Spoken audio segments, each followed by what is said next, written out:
Means के वो तो एक अपना पैरेलल, जिसे वो कहते हैं ना, अपने लोगों के लिए सिस्टम क्रिएट कर रहे हैं कि उनको किसी किस्म की आप जिस मुल्क में भी जाएंगे वो समझे अपने मुल्क के अंदर ही बैठे हुए हैं। कंट्रीज की बात करें, उन्होंने भी जो है यूपीआई इस्तेमाल करना शुरू कर दिया, फायदा ले रहे हैं। अगर हमारे ताल्लुकात अपने हमसायों से अच्छे होते तो हम भी इस्तेमाल करते, पैसों की झंझट से जान छूट जाती।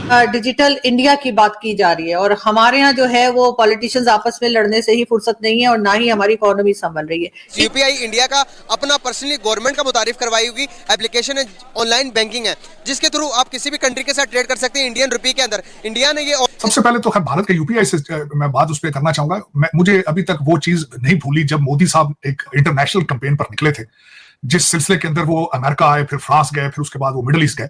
उसके अंदर यूपीआई एक वेरी इंपॉर्टेंट था, उनकी अपनी करेंसी को प्रमोट करना वेरी इंपॉर्टेंट था।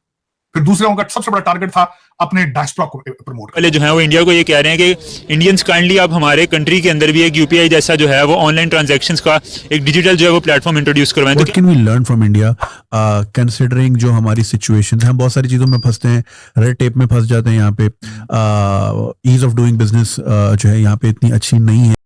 अब हर एक के लिए वो मैं बस नहीं है जो आप ही में पेमेंट कर सके। तो मैं ये समझता हूँ कि ये इतना बड़ा अचीवमेंट है भारत का कि पहले तो भारत ने अपनी इकोनॉमी को डिजिटलाइज किया ऑल अक्रॉस इंडिया सक्सेसफुली। वहां भारत में एक सिस्टम नहीं, कई सिस्टम चल रहे हैं। अब ये मतलब पेरिस में भी हो जाता है तो जाहिर है इतनी बड़ी खबर बनती है। अभी फ्रांस के प्रेसिडेंट 26 जनवरी को भारत आए हुए थे और जाहिर है भारत ने उसी मौके से फायदा उठाते हुए इसकी अनाउंसमेंट की, उसके लिए काम किया। तो ये बहुत बड़ी अचीवमेंट है कि भारत। और टाइसर मैं ये देख रही थी कि इसके अंदर ये भी है कि जो इसमें अपॉर्चुनिटी जो है फ्रांस के लिए भी है, क्योंकि second largest group of international visitors to the Eiffel tower जो है that is from India. Yes, बिल्कुल बिल्कुल है, बिल्कुल है। देखिए मैं थोड़ी सी बात को डिफरेंट करूंगा।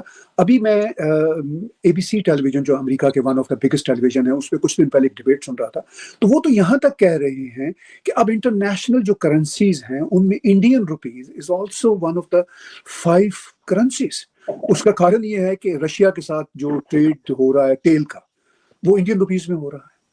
और फिर ग्लोबल साउथ के बहुत सारे देशों में इंडिया का ट्रेड रुपीस की सूरत में होता है, इवन ईरान के साथ रुपीस की सूरत में होता है। तो मतलब इंडियन रुपीस तो इंटरनेशनल करेंसी बना हुआ है और वो बिलियंस एंड बिलियंस रुपीस, शायद बिलियंस तो थोड़ा, ट्रिलियन रुपीस, बिकॉज जब रुपीस की बात आती है तो एक यूएस डॉलर का कोई 80+ रुपीस है इंडिया का। तो आप उसी हिसाब से देख लीजिए कि ये जो billions and billions US dollar की ट्रेड दुनिया में इंडियन रुपीस की अब शक्ल में हो रही है, इवन मिडिल ईस्ट में हो रही है।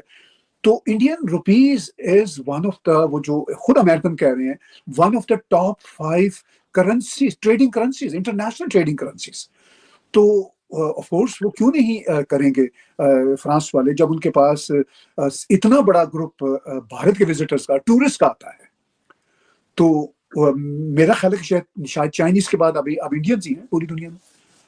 अच्छा, इसमें सर हम ये भी देख रहे हैं, एक तो ये कि इसमें बायलैटरल टाइज की और खासतौर पर फ्रांस और इंडिया की जो टाइज है वो भी बड़ी स्ट्रांग हो रही हैं और जाहिर है कि इससे भी उस पर इम्पैक्ट है और आपने ये बात भी की इसके अंदर। लेकिन जो टूरिज्म है, एक तरफ फ्रांस में आईफल टावर पे सेकंड लार्ज आर्गुमेंट ये दूंगा कि आप ये देखें कि UPI is related to the उनकी करेंसी के साथ अटैच है। रशिया से उन्होंने तेल लिया है, अपनी करेंसी में लिया है। फिर उसके बाद उन्होंने यूएई के साथ डील साइन की है, अपनी करेंसी में की। उन्होंने नारा लगाया है कि एफल टावर पे इस वक्त सबसे ज्यादा भारतीय जा रहे हैं, वो अपने यूपीआई के साथ अपना टिकट खरीद सकेंगे। लेकिन इसके पीछे एक चीज है, सिर्फ एक चीज है, नेशनलिज्म है। उसके पीछे प्राइड है चीमा साहब।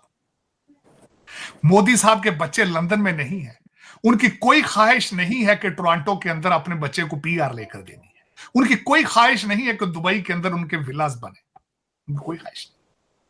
मेरा ये क्वेश्चन मार्क होगा, इसको इस पे अगले सब्जेक्ट पे जाने के। मैं अपने बच्चे जो इस वक्त आवारा बच्चे ट्विटर बना के उर्दू पे सारा दिन खेलते हैं, मेरी रिक्वेस्ट होगी गूगल करें बच्चों, गूगल करो, देखो भारतीय कितने एक्स वजीर आजम जो हैं, पुराने वजीर आजम, वो लंदन में सेटल हैं, टोरंटो में है, दुबई में, कहां है, उनके जर्नैल कहां सेटल है, कोशिश करो ढूंढने की। उनके रिटायर्ड जजेस किस किस मुल्क के अंदर छुप के बैठे हैं, देखो जरा जाके, कोशिश करो। अगर अपने आप को कंपीट करना चाहते हो आप इस रीजन के अंदर, जो कि मैं नहीं समझता कि आपके पास सलाहियत है इसकी, क्योंकि आपके पठान भाईजान जिनके लिए आपने अपना सारा मुल्क जला दिया है, आधा मुल्क नशे पे है, हीरोइन पे उनकी वजह से, आधे मुल्क के अंदर आज भी क्लाशनकोव कल्चर है। और मैं मेंशन करना चाहूंगा इलेक्शन के हवाले से, मोहसिन दावड़ ने कहा था कि मेरे हल्के में अंदर Taliban has taken over the polling station, फिर गोलियां चली हैं और मोहसिन दावड़ कहां है आज? हॉस्पिटल में। फिर आपकी रूलिंग पार्टी जो अगली आ रहा है, आपका मुर्शद पाक, उसका नाम तालिबान